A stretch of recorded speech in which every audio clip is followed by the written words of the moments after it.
Hello, my name is Leah Swenson, and I chose this selection for my Think Aloud Home Sweet Away from Home. It reminded me a lot of raising my kids. We moved around for my husband's work quite a bit.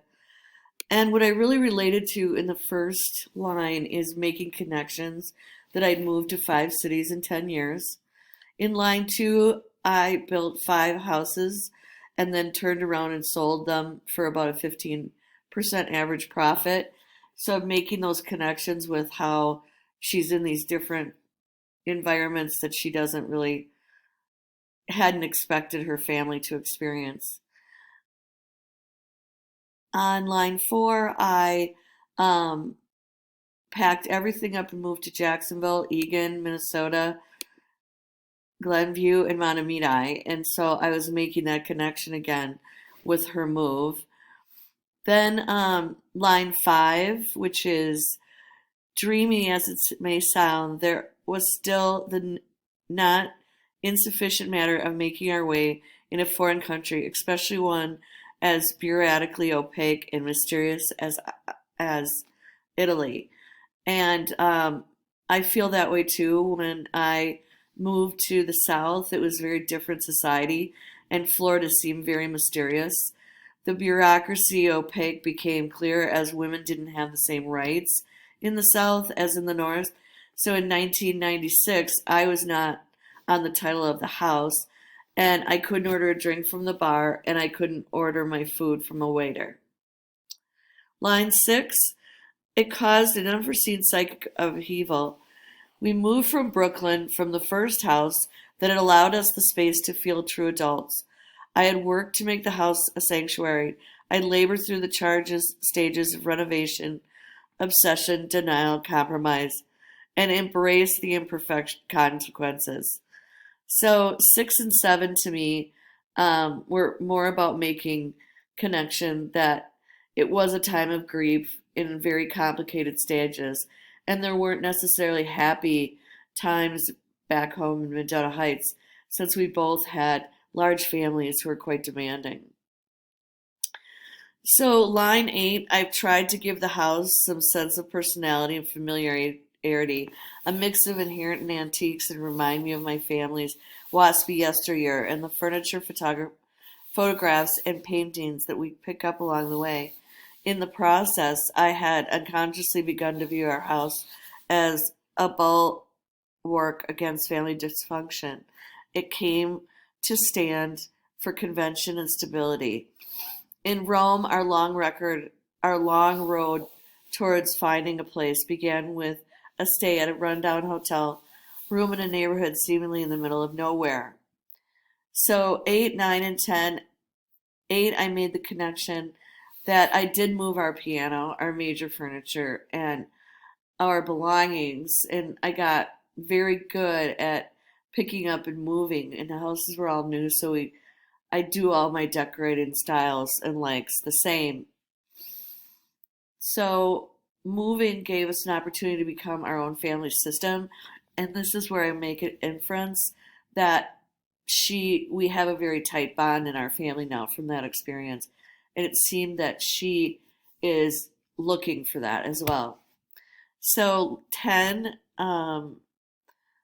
Rome, our long road towards finding place became with a stay in a rundown hotel. Oh, we always moved.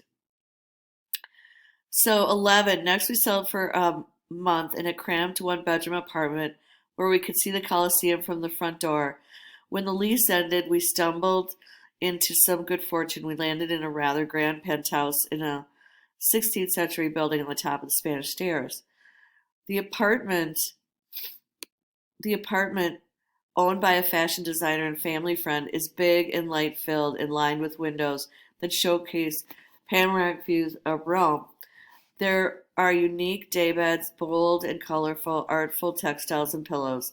The high, slanted ceilings in the living room, in combination with the stunning view, makes me feel as if life is always opening its possibilities before me. It is the style not only happily fits my own, but in lavish ambition surpasses it. So 12, 13, and 14. 12, I thought very critically in the good fortune of having such a posh, fashionable, great location kind of place. And I was thinking back to my experience that we moved into these houses that we built, but at the same time, we got to go to the beach and we got to see different places of the world and visit the Outer Banks and see, a lot of things. It was very interesting and very fun. Um, 13 and 14, I read fluently in phrased reading. So I read the punctuation and read at a good rate and making the voice reflective to the meaning.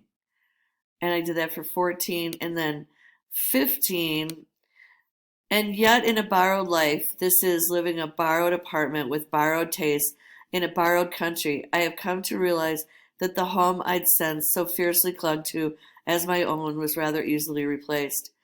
A discovery that has proved to both terrifying and exhilarating. I was making the inference. I totally understand and interpret her motivations and what she's expressing and what she means by saying that something that was beyond her wildest dreams has really come to be, you know, both terrifying and exhilarating. So now with the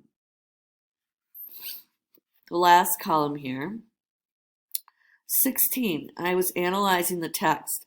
I'd viewed my humble domestic routines, cooking dinner in our kitchen with the door open onto our backyard, so as to admire my tulips, at least for the month of April, eternally dreading the basement stairs with baskets of laundry sweeping out French porches with my children playing nearby as anchors.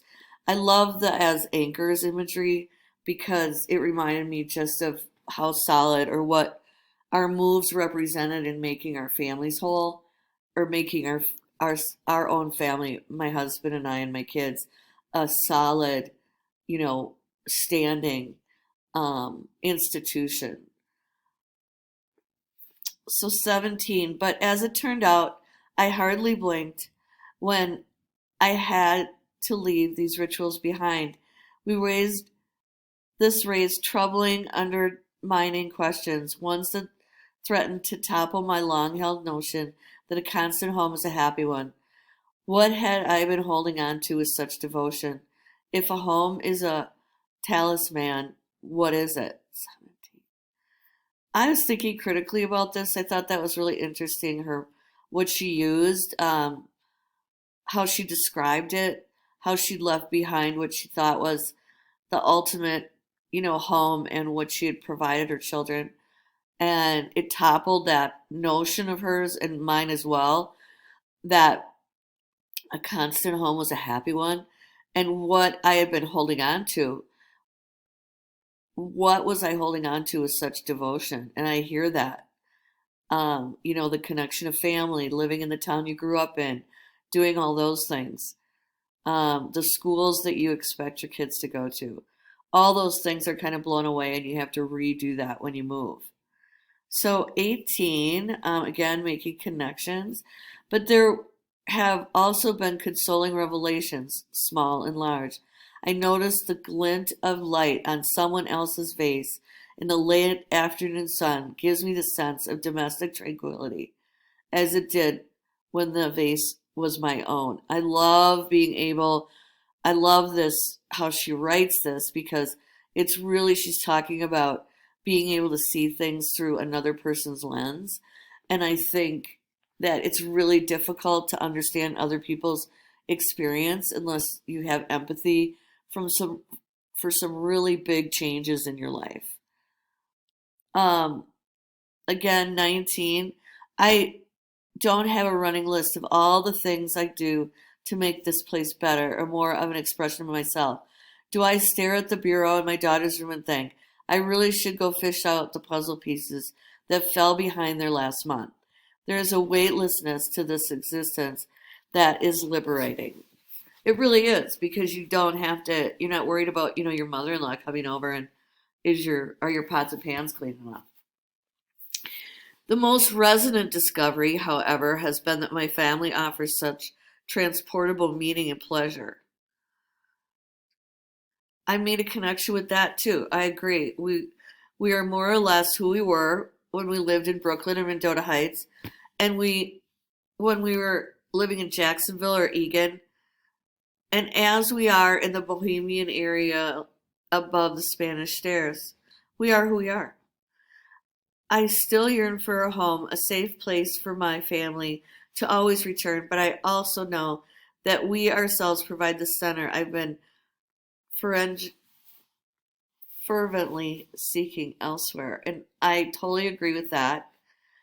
Um, I'm so grateful for that. Obviously, I had my fluency, I had to go back over and that word fervently.